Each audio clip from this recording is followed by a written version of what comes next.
With Lucky Land Slots, you can get lucky just about anywhere. Dearly beloved, we are gathered here today to... Has anyone seen the bride and groom? Sorry, we're here. We were getting lucky in the limo and we lost track of time. No, Lucky Land Casino, with cash prizes that add up quicker than a guest registry. In that case, I pronounce you lucky. Play for free at LuckyLandSlots.com. Daily bonuses are waiting. No purchase necessary. Void where prohibited by law. 18+. Terms and conditions apply. See website for details.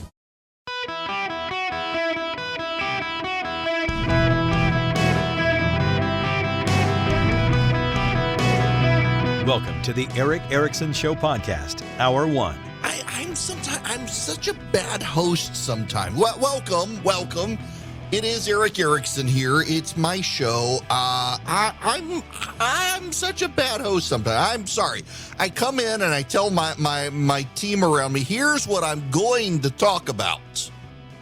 I'm going to talk about all of these things, and I'm going to do it in this order. And then I get in, and I'm like, hey, you know what? I'd rather talk about this instead. And it throws everybody for a loop. So I'm going to shift. I got to say that word properly. Welcome. The phone number is 877-973-7425. But don't call yet. Just listen to me for just a moment. I've had this thought. This is the danger of live talk radio. I don't use a script. I'm always amazed at the people who think I have a script writer. I found out, I see these people who say they're chief writers for different radio shows. Like, what the hell? What is a writer for a radio show? I just open my mouth and stuff comes out. It's like 3 hours of me just talking. I've got a wife and kids. It's the 3 hours of the day I get to talk. I don't understand how people have writers. Stuff just comes to my head. It's just the epiphany, the revelation. And this just hit me as we were coming on air. If I were the Republican Party, I would stick my tongue so far down the political press's throat the day after the election that you can tell what they had for breakfast in their stomach. I would be giving them the sloppiest wet kiss possible. I think the media unknowingly, unbeknownst to them, without realizing it, have handed this whole election to the Republicans nationwide. The media did this. Yes, the Democrats played a starring role, but if you wanted to script it, hell, I would give an Emmy to the ABC News president who scripted the January 6th hearings. I'm telling you. Here's the thing. I want to do something to you. This is, let me see if I can fire up something I've got on my soundboard here. Yeah, you know what? So I'm going to play this real quick. Just bear with me. You can hear that music, can't you? The Ashokan farewell song, but you can also hear me, can't you? So you know what the music is there. You're familiar with it. You've heard the rhythm of it. But you also hear my voice. You have two separate things going at the same time.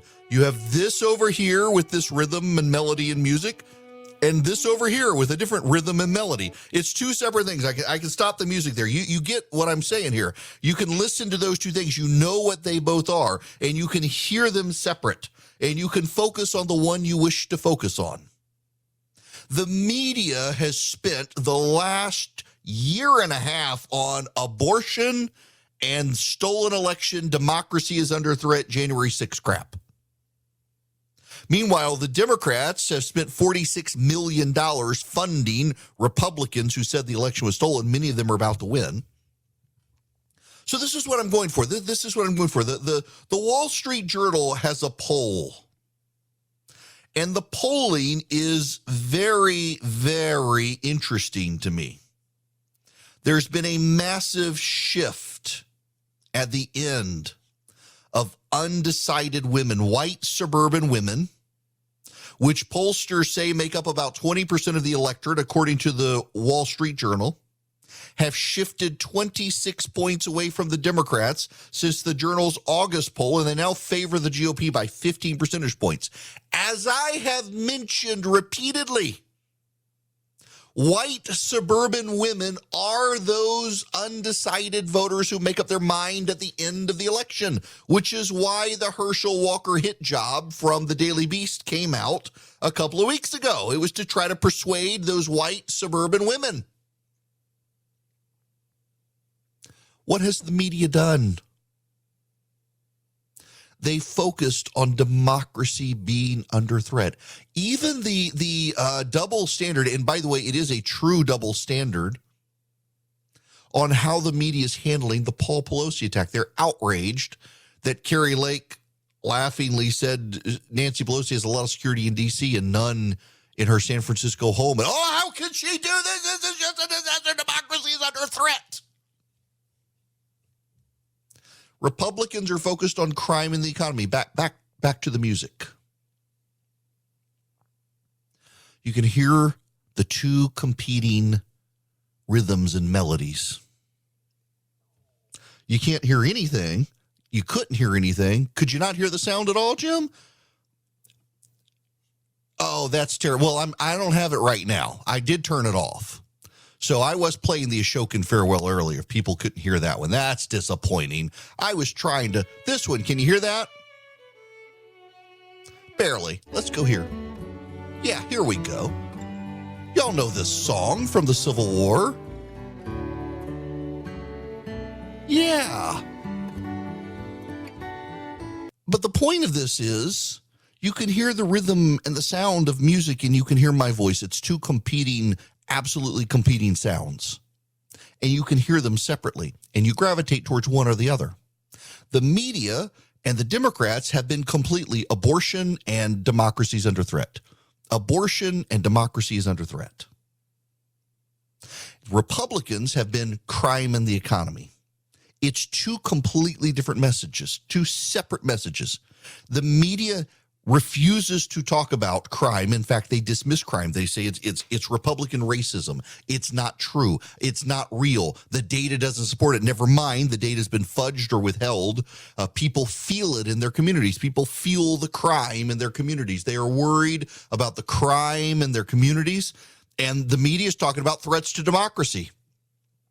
The Republicans are talking about the economy. They're talking about gas prices. Meanwhile, Joe Biden wants you to know gas prices are going down, which may be going down, but they're still higher than before the election of 2020. And Joe Biden is trying to tell you that actually the gas is cheaper than then, and it's simply not true. So by the media focusing nonstop, never ever changing, focusing on the threats to democracy, focusing on abortion. Oh my gosh, you women, you vote on abortion. Here are the Republicans over here saying, actually, the economy. Actually, crime. Actually, inflation. And voters gravitated towards the rhythm of that. There was just this great competing message. And you heard one from Republicans and one from the media echoing the Democrats. And what it told the voters and reinforced for the voters is that the Democrats themselves don't have a message for me. The Democrats themselves don't have anything to sell me. See, the voters don't actually think democracy is that threatened. Those who do are already Democrats voting Democrat. Yes, there is polling. 60% of people who believe democracy is threatened are voting Democrat, and it turns out that about 100% of those people are Democrats already. Independent voters, they are deeply worried about the state of the economy. I saw some intellectual elitist, some Federation of American Scientists or some such say, how about that?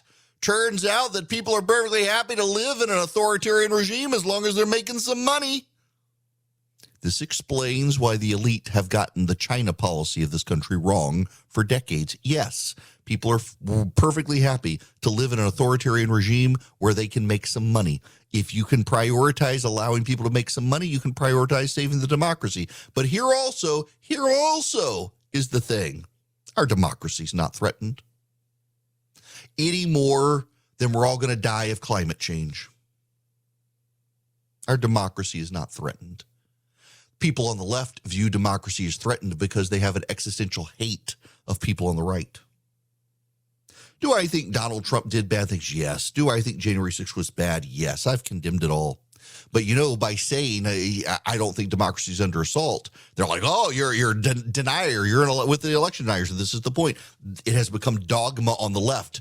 And because it's become dogma on the left, it's been embraced by the media. And so the media as well is echoing this point that, oh, democracy is threatened. You've got to vote Democrats. People aren't voting to save a democracy they don't believe is threatened. And they look at the Democrats and they see the Democrats don't believe it's threatened either. So they're voting for their pocketbook issues. It's the economy stupid. It's always been the economy stupid. And that the Democrats forgot it means the Democrats are the stupid ones.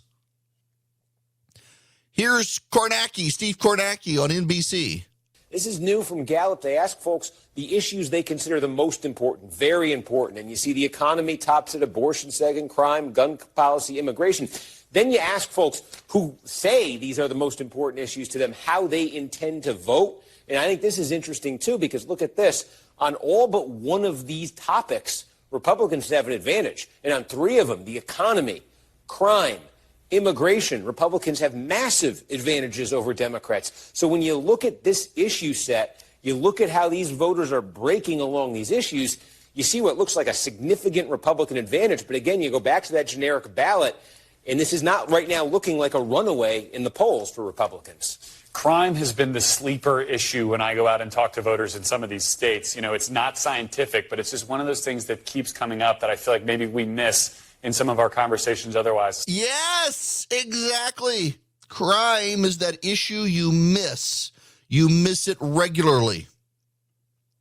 This is not good for Democrats at the end of the day. This is not good on the generic ballot for the GOP. With the Wall Street Journal poll, the NBC Wall Street Journal poll, the GOP registered voter poll means that it's all voters who are registered, not just those who intend to go vote. It leans to the Democrats, and it's got R+2. This is the way the Wall Street Journal sums it up. The survey conducted 2 weeks before the election suggests abortion rights are less important in voting decisions than voters indicated in the summer. Pray tell, Republicans have regained momentum and hold a slight edge over Democrats. The focus on the economic stuff, particularly inflation, is helpful to the GOP headed into the final stretch, said Republican pollster Tony Fabrizio. Yes, I told you so. It was also conducted with John Anzalone, who is a Democratic pollster. Mr. Anzalone said the most concerning matter for Democrats is that independent voters don't trust the Democrats to handle rising prices. Voters trust the Republicans on that right now. That's tough sledding for us, he said. They even interview a voter in Pennsylvania who was going to vote for John Fetterman because she's a pro-abortion voter, and said things are actually so bad, might as well let the Republicans get in there and sort it out, and we can take them out in 2 years. The Republicans owe the media a massive thank you gift, or a big wet kiss at least. The media has spent so much time focusing on threats to democracy and abortion. They ceded all the ground to the GOP on the economy and crime. Because what the Democrats did is they focused on threats to democracy. They didn't offer a competing view of the economy. They didn't offer a competing view of crime. They offered a completely different, unrelated message on threats to democracy. And the voters do not believe democracy is threatened. The voters do not believe that abortion should be the big issue right now. The voters believe the economy and inflation and crime, pocketbook issues, and matters of personal safety overwhelm everything else. And by the media focusing on what was in the Democratic bubble and what the Democrats wanted and what the Democrats believed, has allowed the Republicans absolute dominance in the messaging. There's been no competing message on the issues voters care about. The Democrats never even bothered to provide an alternative. They just claim, well, Republicans will make it worse than we've made it, without anything to prove otherwise. Even their Inflation Reduction Act was billed as a climate change piece of legislation, ultimately not as an Inflation Reduction Act. The Democrats, with their friends in the media, gave away the 2022 election to the Republicans. And the polls at the end have shifted so dramatically. Even the Morning Consult poll, which has had the Democrats up 5 forever, now has a tied race. Doom is coming. Let's pause and just talk about what's going on in the country for a moment. We got sky-high inflation. We got runaway government spending. Trust in Washington is completely eroded. When government is this dysfunctional, you got to change the course of the country. You know you have to. That's why I'm excited about the work Americans for Prosperity is doing. They're focused on policy solutions that actually improve people's lives, unlike so many in D.C. who just want to play political football and have power. Americans for Prosperity doesn't just come up with solutions. They act on those solutions. They have the largest network of community activists in the country. They are out there every day talking to millions of their fellow Americans. If you're interested in seeing how you can get started with Americans for Prosperity in your community, visit americansforprosperity.org/Eric today. That's americansforprosperity.org/Eric, E-R-I-C-K. Hello there. It is Eric Erickson here. The phone number is 877-973-7425. Should you wish to be on this here program. There's a story at Breitbart I keep getting asked a lot about. There's a congressman who has gone missing. He happens to be a Georgia congressman. His name is David Scott. Here's what I can tell you, and I'm getting inquiries from all over the place. Breitbart put the story up, and people are reaching out. Well, you're the guy in Georgia. Maybe you know. I have heard rumors. Where is David Scott? He has not been on the campaign trail. David Scott disappeared from the campaign trail some weeks ago. The Democratic congressman, he's got a Republican challenger. This district is a D+14 district. In a very big wave year, maybe the Republicans could win it, but even in a big wave year, given the percentage of black voters in the district, I think it's going to be very hard for a Republican to win, but Scott has gone missing. Here is what I am told very reliably. David Scott has been in poor health for some time, and there was a movement to try to gently ease him out the door and move Lucy McBath of Georgia's 6th congressional district into his district by Democrats to save Carolyn Bordeaux and Lucy McBath both.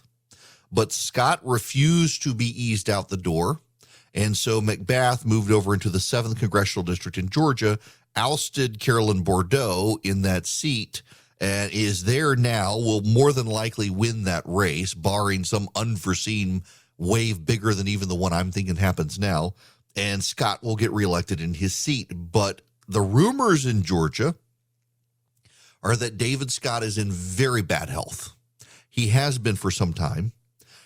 David Scott is liked by a ton of Democrats and Republicans. In fact, the progressive Democrats hate him more than any other group because they don't feel like he's one of them. They've tried repeatedly to try to oust him, but he's held on in that district in Georgia. And he's got good Republican support, so much so that for a time he had been drawn out of his district, so he didn't even live in the district he represented, and the GOP was happy to put him back into his district this past time because they like him. They've gotten along with him. He's done a lot for bipartisanship, so no one is really out there pushing hard to try to get David Scott out of office. The good Lord himself may be doing it from some of the rumors in Georgia. But in any event, he is AWOL on the campaign trail, has not been seen. And you will note that no one in the press is out there pushing to figure out what's going on. I do believe if it was a Republican similarly situated, the media would be all over the story on his doorsteps, demanding a statement from him or his doctors. And that's not happening here, which again, I just think is a media double standard. But that being said, this is a district where I don't foresee a Republican winning the seat. It's been drawn to be such a heavily Democratic district. I hope that answers the questions for everybody. This story, I've been sent it probably a dozen times now from people all over the country asking what the heck is going on. That, to my knowledge, is what's going on. Now, when we come back, I have more early voting analysis, the real detailed stuff you can check out by texting data to 33777. Get a subscription. I've been doing this on a daily basis. If I were a Democrat looking at what's going on, holy moly, I think it's bad. I really actually think it is bad. And I've gone wobbly on whether there's a runoff or not. But I actually do think that Herschel Walker can get out of this without a runoff. I actually do think it's possible for that to happen. All right, we'll be back with a detailed analysis. The holidays are the most exciting time of year, and if you want to enjoy them to the fullest, you need to get the best night's sleep every single night, particularly before your kids wake you up early during the holidays. My goodness gracious. It's easier than it sounds, though. You need the softest, most luxurious organic cotton sheets from Boll & Branch. Their sheets are made from the finest 100% organic cotton threads on earth. They make a difference you can truly feel night after night. Forget the script that they gave me to read. Y'all, let me just tell you, Boll & Branch, I sleep on their sheets, and they get softer every single time I wash them. They are so soft at this point. Like, they start out and they're fine. They're good sheets. You can tell they've got a nice weight to them. They've got a good thread count. The quality of the fabric is very nice. But the more you wash them, the more you realize how good they are, because they get softer, but they don't fray. That makes a real difference. I can tell you, I sleep on Boll & Branch sheets. I bought them myself even. They didn't send them to me as an advertiser. I actually bought them. We've been buying them for a while. They're towels and other things as well. But their signature sheets, they come wrapped and ready in a beautiful holiday gift box for you. Your gifts are going to look great. You can give these sheets to people you love. Bring home a better night's sleep this holiday season with Boll & Branch bedding. For a limited time, 20% off your first set of sheets and free shipping when you use promo code ERICK, E-R-I-C-K, at bollandbranch.com. That's Boll & Branch, B-O-L-L-A-N-D branch.com. Promo code ERICK, bollandbranch.com. Hello there. It is Eric Erickson here. The phone number is 877-973-7425. Should you wish to be a part of the program, glad to have you with me. And now that I got all that off my chest, let me get back to the stuff I was going to talk about. There is some breaking news out of Arizona right now. The libertarian candidate there has dropped out of the race and endorsed Blake Masters. That's an extremely close race, and that could help Blake Masters. I continue to look at the turnout around the country. If you really want to get the deep dive, I really do hope you'll subscribe, because every day this week in the run-up to the election, I've been diving through nationally the turnout. The early voting. And I'm trying to do some detailed write-ups every day of where things are headed, particularly in the key swing states. Pennsylvania, Georgia, Nevada, Arizona, even down into Florida and Texas and Louisiana, places like that. Just interesting data that's out there. I follow a lot of people who write about it, and then I've been going through and looking at the numbers myself. Very interesting data. If you want to, text the word data to 33777. Text data to 33777. And you can subscribe, and you will get that in your inbox along with the daily show notes. And as stuff updates, I will update you guys. Here's what I'm seeing nationwide. There are patterns, as I have mentioned ad nauseum, patterns that occur, and Democrats tend to dominate early voting. And in many places, Democrats are still in the lead in early voting, including where I am in Georgia and in Nevada, where Adam Laxalt is expected to win the Senate. The problem is not that Democrats are dominating the early voting. That was expected. The problem is the margins. In Nevada, typically, the Democrats run up about a 15 percentage point lead in the early vote. Joe Biden, just for perspective, in Nevada, in 2020, Joe Biden won by 2.3, I think, percent of the vote. And Democrats had run up a 15 percentage point early vote in Clark County, Nevada. Clark County is Las Vegas. I'll be there next month. Clark County is overwhelmingly Democrat. The rest of the state outside Reno, by and large, is pretty Republican. Here's the problem for the Democrats. Keep in mind, Joe Biden won 2020 by 2.3% statewide in Nevada, and the Nevada Democrats had built up a 15-point early vote lead headed into Election Day in Clark County. They're only at an 8-point lead right now. Yesterday it was a 9-point lead. The Republicans began to surge. They're now at an 8-point lead in Clark County. But here's the other problem for the Democrats. In other counties in Nevada, Republicans are exceeding their historic turnout over the last 4 election cycles. That means that Republicans are building up margins in the rest of the state that haven't been seen before. Now, I know a lot of people are saying, well, doesn't that mean that it might decrease them on election day? No, that's the thing you got to remember. We're seeing Republicans show up now, and there is still a massive Republican vote outstanding. The Democrats, in other words, are pouring their resources in early. Republicans have gotten a jump on it and still have many more votes to bank on election day. So the Democrats essentially have given everything they've got in early voting, and the Republicans still have many more votes to give on election day. That's a problem in Nevada. In Florida, Republicans tend to do good in early voting, but Republicans have never done as well as they're doing right now. It's gotten so bad in Florida for Democrats that the Democratic Governors Association has pulled all of its money out, and now the Democratic Senate Campaign Committee, the DSCC, has pulled all of its money out as well. The DSCC is redirecting funds to Washington State. The DGA is moving funds to New York for Kathy Hochul. There is actually data in New York that Kathy Hochul is dragging down the rest of the ticket, that she is not liked, and she is sucking bad on the campaign trail. She has now gone so far as to declare Republicans concerned about crime is a conspiracy. That's going to hurt her.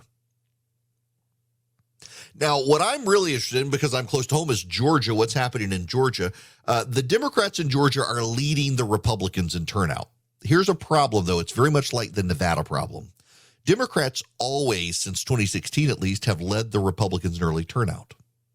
They're just not leading by the margins that they have led in the past. So typically, by the time you get to Election Day, Democrats have built up a pretty sizable lead in Georgia.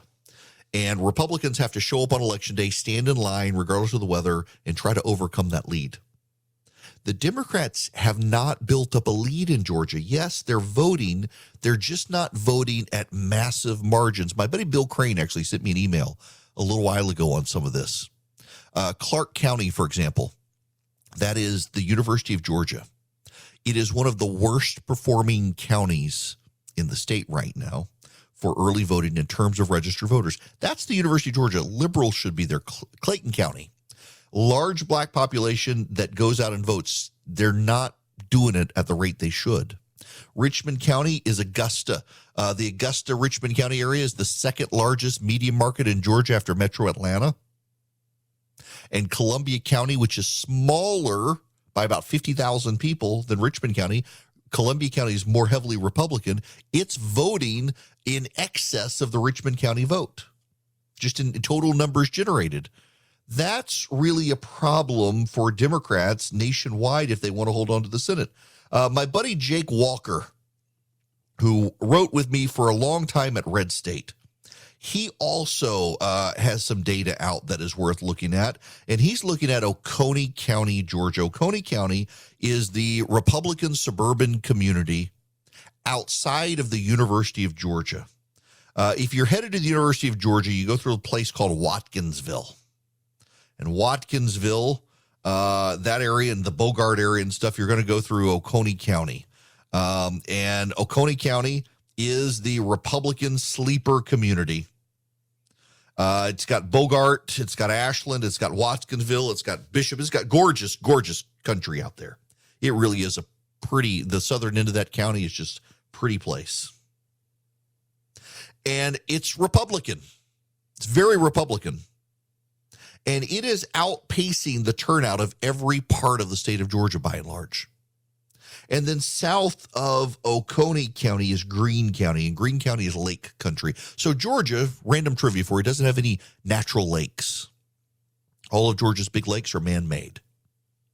And Greene County wraps around Lake Oconee, where all the rich people retire to after they leave Atlanta. And that county is going gangbusters. And that's kind of unusual. So when you see these patterns shape up, you can see and interpret a couple of things. One, Stacey Abrams has kind of killed the ground game for Democrats in Georgia. She's not pulling it off. And Warnock has done something notable this time. So when you close out your campaign, you're supposed to close it out with a positive message. You beat the snot out of your opponent. And then at the end, you say, my name is Raphael Warnock. I want to remind you I love puppies, I love Jesus, and I love you, and I love Georgia, and please vote for me. And instead, the Warnock campaign, till the bitter end, is dogging Herschel Walker. Everything is attack, attack, attack, attack, attack, attack. Herschel Walker has pivoted to a Vince Dooley ad. Now, for those of you who aren't college football fans, Vince Dooley is the legendary football coach of the University of Georgia. He was the football coach for a very long time. He is a legend in the state of Georgia. Even Auburn University in Alabama honored Vince Dooley the other day. He died. 90 years old. He was the University of Georgia football coach when Herschel Walker was there, and they won the national championship in the early 80s. And Herschel Walker's closing campaign commercial is Vince Dooley looking at the camera saying, vote for Herschel Walker. Yeah. Herschel Walker said he thought it was inappropriate to run an ad with a dead man in it, and Vince Dooley's family insisted he keep up that ad. So he's doing it. I mean, that makes a good story, whether it's true or not. I mean, oh, well, I was going to pull the ad, but the family said, no, Vince would want me to keep it up. Vince would want him to keep it up, I assure you. He was a big Herschel Walker supporter. That's why I think that Walker can get out of this without a runoff. The dynamic has shifted so much. But then it's not just Georgia. I spent a lot of time on Georgia. Obviously, I live here, but it's not Georgia. Look at Texas. Texas is not a state that's going to go Democrat. But in South Texas, Hispanic voters are surging, and Democrats don't have an explanation for it. But I do. They're voting Republican. In Georgia, in Texas, in Florida, in Nevada, young voters are underrepresented in the early vote. Young voters are not showing up to vote. If you are under 30 years old and registered to vote, you're probably not voting. Less than 6% in Georgia, less than 5% in Texas, and then there's Pennsylvania. In Pennsylvania at this time, in the 2020 election, there were more than 2 million early vote ballots cast. There's 777,000 right now. If I were a Democrat in Pennsylvania, I would be very concerned that the early voting that disproportionately favors Democrats is very low. It's lower than 2018. It's lower than 2020. That's a problem for the Democrats. This is a problem nationwide. It's occurring in Oregon. It's occurring in Arizona. It's occurring in New Mexico. It's occurring in Washington State. While Democrats lead, they don't lead by enough. Assuming there's the massive motivation out there, massive motivation of Republican voters, which appears likely. The Wall Street Journal polling today shows the Republicans are disproportionately likely to go vote on Election Day. If that's the case, the Democrats are going to have a real hard time. Now, listener Neil White emails me and says, I should note, in fairness, Auburn University honored Vince Dooley because he was a war tiger eagle before he was a bulldog. So that's why Auburn University honored him. That's good. I did not realize that Dooley had graduated from Auburn. I guess not. But yeah, I'm sorry. Listen, Drew, I know you're listening. No, not that Drew, the other Drew in North Carolina. I know you're listening. I don't understand it. Y'all are War Eagle and also Tigers, that comedian guy on Instagram who has we're gonna be the Auburn Tigers, but also War Damn Eagle, but the War Eagle Tiger War Eagle War Tiger Eagle. I don't understand you people. At least you finally get that new coach. God bless you. May you go to great success as you're still paying millions of dollars to your former coach and the former coach before the former coach. You're also paying millions. I don't understand it. I mean, maybe pick like one mascot and then you can pick one coach. But nonetheless, I digress. There's a problem for Democrats. The problem is very simple. They are not as motivated to turn out as Republicans. And Republicans are focused on the issues that independent voters actually are focused on, the economy and crime.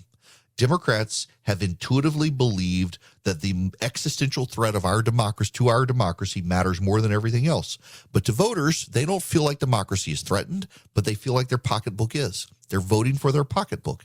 And Democrats aren't really doing anything to alleviate the concerns. Democrats aren't doing anything to calm people's nerves about the economy. If anything, Joe Biden going out and saying he's going to put a surtax on oil companies, that's just going to drive up oil prices. That's going to spook voters.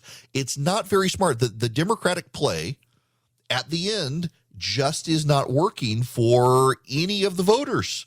They've tuned it all out. They're focused exclusively on crime and the economy, and that matters so much more to people right now, and they're going to go vote Republican. The early voting number patterns for the Democrats show it. Now, one of those groups that's out doing door knocking and giving me some real-time feedback, which is actually kind of cool. It's actually kind of, I'm very intrigued. Americans for Prosperity is going out and they're doing door knocking with volunteers who are AFP members, and they're really focused overwhelmingly on people who don't vote in primaries, just general elections. And they're finding, like, for example, I know in Georgia they've been finding that general-only voters are breaking decisively for the GOP. Have you ever wanted to do that and you get real-time metrics? Have you ever wanted to show up at your school board and be the most informed person there and try to persuade them on good policy, learn how to make a 2-minute pitch for good policy? Have you ever wanted to be able to approach your state legislator and be the most articulate, effective spokesman for your idea? That's why you should consider joining AFP. They build activists at the grassroots around the country. They're not just a think tank in Washington. They do research and provide data for you at the local level to get involved and move politics to the right. They support free markets and free people. You should join a local chapter if you want to get better at this stuff. You go to americansforprosperity.org/Eric. americansforprosperity.org/Eric. You can find your local chapter. You can help them start one. They will give you all the information, all the research for you to be an effective conservative activist at the grassroots level. And they give you the ideas and give you the data to back up so many of the things you already believe about how free markets and free people are the best way to move forward. Check them out, americansforprosperity.org/Eric.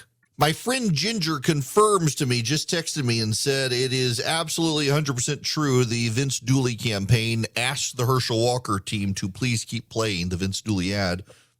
The Walker team had decided to take it down, and the Dooley family said, please keep it going. She confirms that is true. Good for them. It is a powerful ad.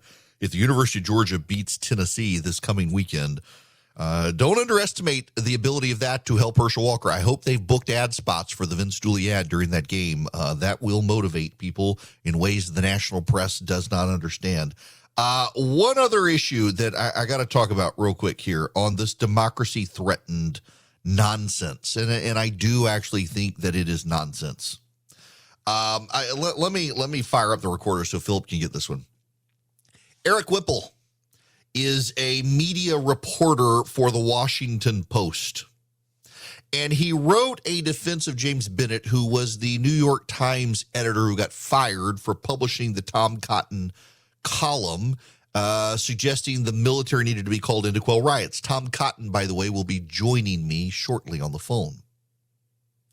Eric Whipple wrote in defense of James Bennett, the New York Times editor who was fired over running the Tom Cotton column, and said it came 2 years late because he was in fear of ramifications for his career professionally had he defended Tom Cotton earlier. Think about that. A member of the media was too scared to defend another member of the media for 2 years because of what might happen. And somehow we're to believe Republicans are a threat to democracy? When members of the mainstream media are too scared to defend someone in the press for publishing the opinion of a Republican, we are supposed to believe that Republicans are a threat to democracy? I think we might need to rethink that. If you and the press can't cover, for example, David Scott, the Democrat who has gone missing on the campaign trail 2 weeks, 3 weeks before the election, and you can't cover that because you're scared of the Democrats and the reaction to you, maybe there's a threat to democracy and it's not the one you're claiming. Honestly, let's be honest here. Democrats are just as authoritarian and totalitarian, if not more so, than people on the right. It really is that you've got a reporter, the Washington Post, who is scared to defend a New York Times editor because of what might happen to him in his career. There's your totalitarianism right there, and it's coming from the left, not the right. Now, if you want all the early voting scoop and more so all the breaking news and the like, don't forget to text DATA to 33777. Subscribe to my daily email. You should subscribe. You can get a good radio discount, 15% off by texting DATA to 33777 and get the inside scoop as we get closer. With the Lucky Land Slots, you can get lucky just about anywhere. This is your captain speaking. We've got clear runway and the weather's fine, but we're just going to circle up here a while and get lucky. No, nothing like that. It's just these cash prizes add up quick. So I suggest you sit back, keep your tray table upright, and start getting lucky. Play for free at LuckyLandSlots.com. Are you feeling lucky? No purchase necessary. Void where prohibited by law. 18+ terms and conditions apply. See website for details.